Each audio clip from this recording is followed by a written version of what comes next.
so here she is. She's come out complete. This is Mai Shiranui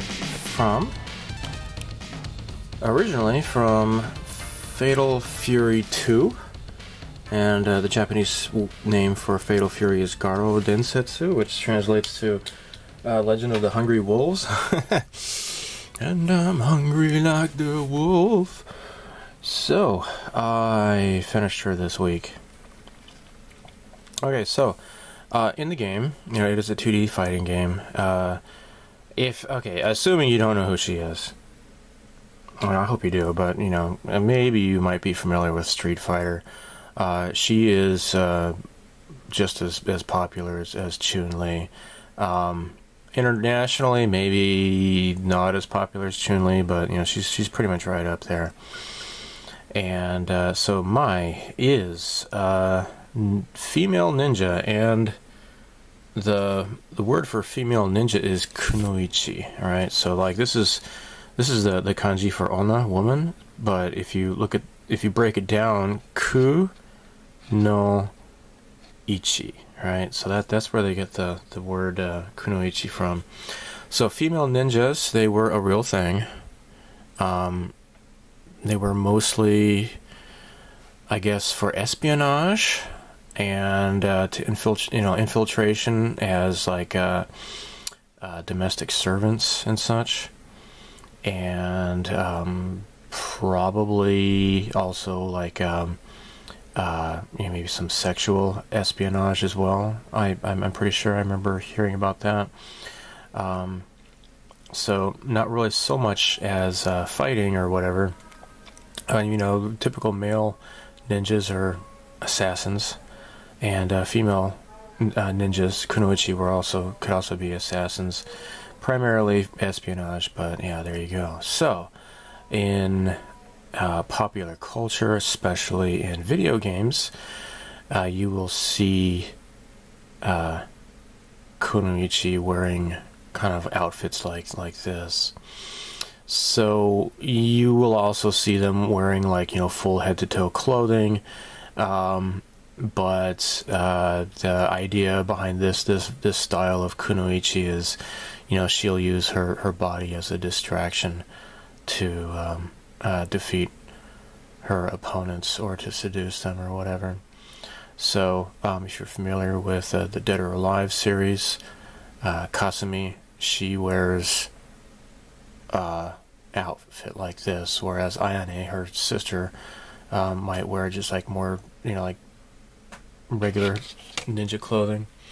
So let me tell you a little bit about the character. So yeah, she was not in the first Fatal Fury game. She was in the second one. I just noticed there's a hair. Where's that? What the hell is that? I'm gonna get a swab. What the hell? Dude, what the hell? Well, I might have to try to fix that. There's like a hair right there somehow. It looks like it might be a hair. I'll just pass it off as a pubic hair, I guess. I don't know. Considering what she's wearing, but, you know, whatever. Yeah, there's like a... I don't know if that's... It's like a piece of lint or something or other. I got into the final clear coat. Apparently that might be it.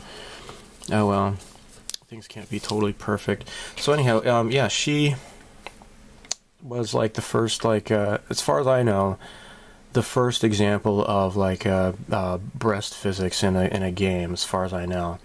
So in Fatal Fury 2, you know, let me position it like this. Okay, so like right here you could see that's how she was animated, and I was like, whoa, dude, like really subtle, but people could notice it, and it was like really super sexy. And then subsequent Fatal Fury games, she looked kind of like this. And then later, when the King of Fighters games came out, so that was like Fatal Fury characters plus Art of Fighting plus like some other game, I forget. And she wore a costume, you know, the same costume, and she looked like this. And so not only was her breasts animated, but she also had a bit of a butt jiggle as well. So yeah, super sexy, and that is how she became super famous as a character. And she's instantly recognizable, and she is a rather popular subject for cosplay. So if you want to have some fun, look up Mai Shiranui cosplay pictures on your web browser, and yeah,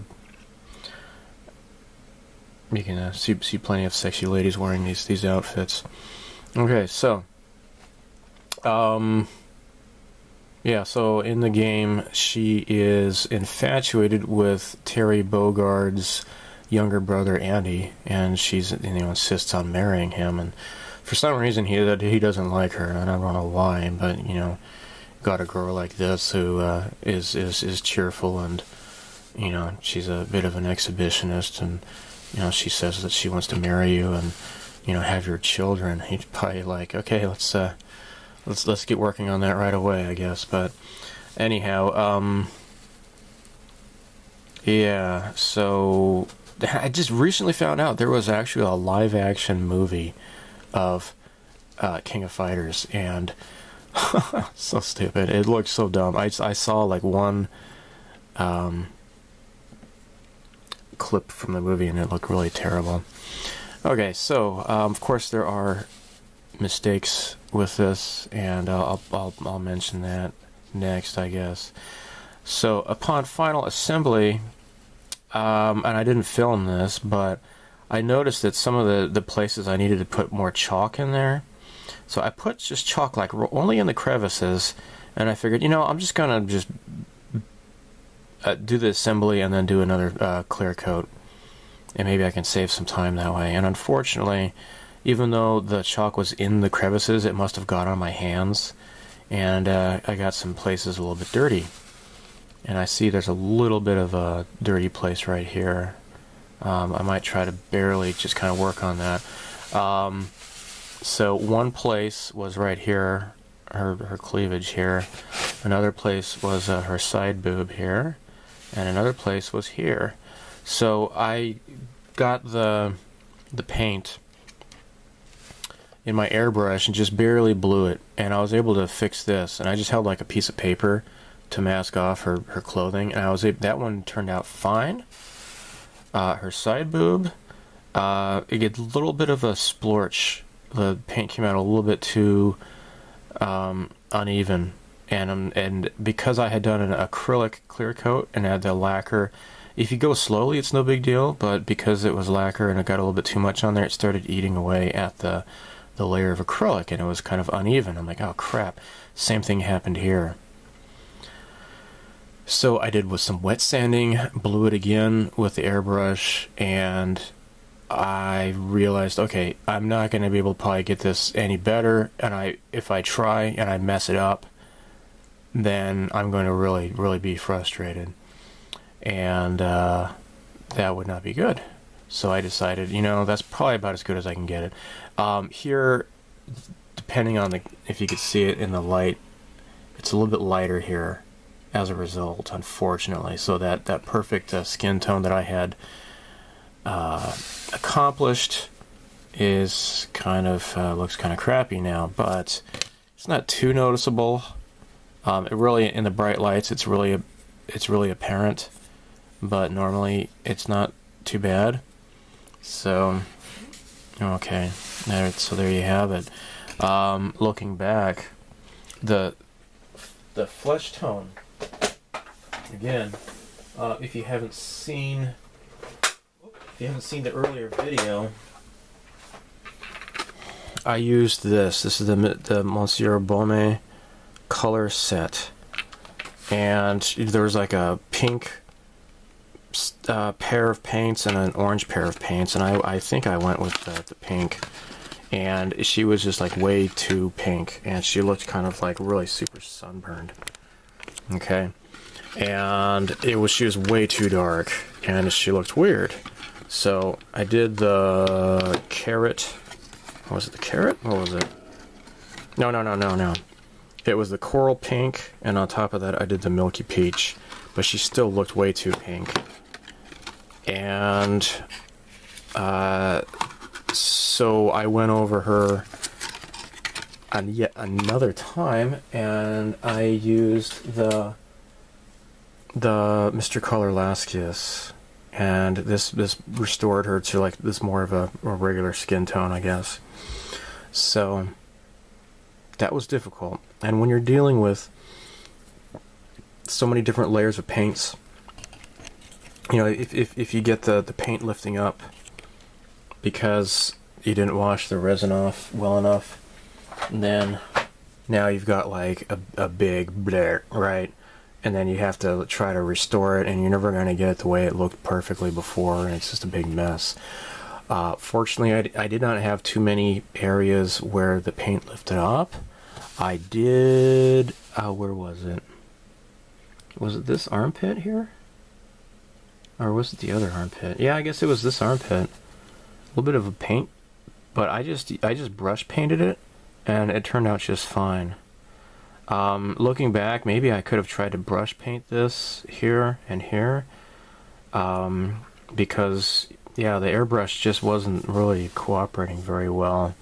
I'm just glad that I didn't screw it up too much, because if like it was looking nice, and then I decided to, you know, do a little bit of touch up, and if I really messed it up, then I would be like,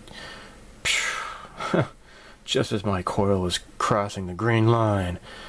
I am really happy that the only part that I lost from this kit, I was able to recreate the part with just using some plastic styrene, and it looks, wouldn't have even noticed it really. Such a simple part. I'm just glad I didn't lose her hand or something like that, because that would really suck.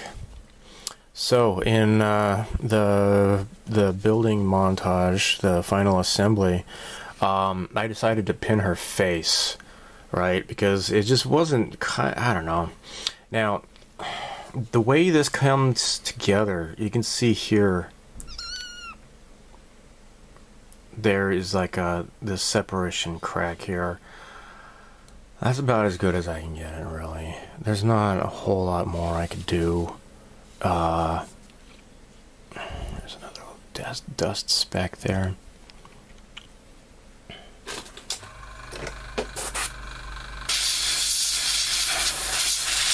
Yeah, blow off the dust. Okay.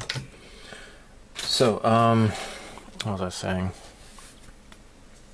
Oh, yeah. So, like, her head, because I pinned her hair, her bangs here, and this also, this back part, it wasn't totally lined up properly, but with her thing in her hair, it's really not that noticeable, really.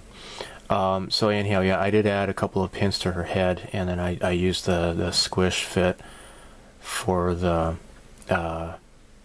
pins. I put some Tommy epoxy putty in there, and came out just fine.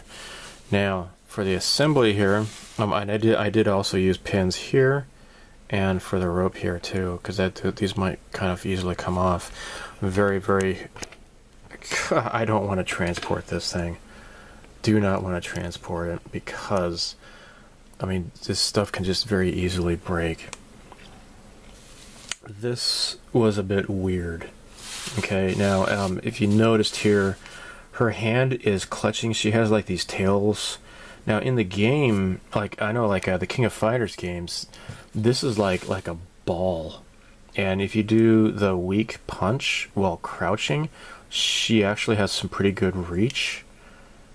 The strong punch is she like kind of attacks with her elbow, doesn't have as much of a reach, but her weak attack, she will like kind of throw this and hit people with that.